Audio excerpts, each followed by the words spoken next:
labas, gal turbūt off topic klausimas, kaip vertina Lietuvos santykių gerinimą su Kinija, aš greičiausiai ateityje daugiau apie tai pašnekėsiu, nes aš mačiau antraštės dabar, kad čia ir su Baltarusija, ir su Kinija galbūt gerinsim santykius ar kažką, nes sudėtingesnė biškį tema, aš pasakysiu tik tiek, kad prieš metus ar kiek gal kažkuriam video, net ne vienam video, bet aš kėliau tokią teoriją, kad aš sakiau, kad aš baiminas, kad socdemai ateis čia prieš viską realiai, kad socdemai, kadangi neturi nei tų moralų, nei jie kompetencijų turi, kad realiai padarys kažką naudingo, bus rodikliai prasti.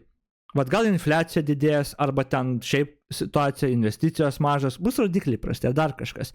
Ir jiem reikės kažką gero padaryti. Ir aš baiminos, kad jie tada, kadangi yra amoralus, principų neturi, jie tada atsisuks į Baltarusiją arba Kiniją ir su jais sandorius daryti, nes bus lengva.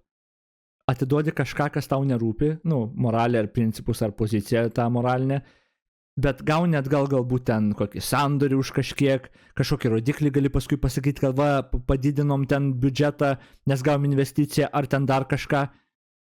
Ir vat aš baiminos to, ir mes dabar tą kaip ir turim. Ką jie darys ir kaip darys yra klausimas, aš nepasitikiu jų sprendimų priėmimų visiškai. Pati principinė pozicija, čia yra sudėtinga, man atrodo. Ar turėtumėm bendradarbiauti su šalim, žinai, kurios ten, autoritarinės ar dar kažką. Visą laiką bus niuanso, viskas bus messy, nėra čia kategoriškų pozicijų, niekad nebuvo. Turi išlaikyti vertybinę liniją, nemanau, kad turim nusileisti, ar turim pradėti ten Taivaną vadinti Kinijos dalim ir panašiai. Kažkokį kompromisą galima padaryti, bet nevertybinį. Pozicija mūsų neturi keisis, bet greičiausiai su socdemais keisis, nes, tai yra jau keičias, nes jie pasakė, kad ten Taivano buvo klaida ir, jie keičia tą retoriką, tipo, man atrodo, visą tai yra tiesiog tragiška pozicija turėti. Dirbti, tu su jais gali, jeigu nori, man atrodo. Jeigu tavo šaliai yra naudinga, tarkim, vienaip ar kitaip, tu turbūt gali rasti, kaip, nes vėlgi, čia labai priklauso.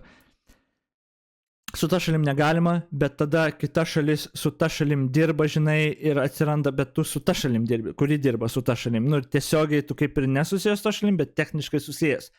Ir labai priklausys ir tarptautinės sankcijos, kokios yra viską. Ta geopolitika, trade ypač, man atrodo, sudėtingas yra, tai man atrodo yra niuansą. Bet mes greičiausiai to niuanso neišgirsim, tų argumentų neišgirsim, nes tai bus tiesiog tūpi sprendimai, kurie neparemti ypatingai niekom, tik tai gal tokiu ekonominiu kažkokiu pliusu noriu užsidėti apie vertybės, net nemastant. Nes aš nemanau, kad mes turėtumėm nusileisti kažkam, ar to labiau, kad pripažinti, kad mes čia kažkur klaidą padarėm, nes tai tiesiog žemina mus. Kas visų pirma, tai nėra teisybė, ir visų antra žemina mus. Ir aš nežinau, kodėl tu turėtum tą daryti, bet socdemai tą greičiausiai darys, nes jiems vienodai, nes jie netą vertina vėlgi. Bet kaip turėtų būti, aš dabar gal nežinau dar ir nesiplėsiu. Man atrodo, nežinau, principai yra svarbu, vertybės ir žmogaus teisės yra svarbu, bet tai nereiškia, kad niekada, kas tik, bet kokią istoriją, kad tu niekada negali niekaip bendradarbiauti. Bus per daug klaustukų. Bet aš visiškai nepasitikiu, kad socdemai kažką padarys, ko galės džiaugtis. Aš prašau garantuotas, kad to nebus.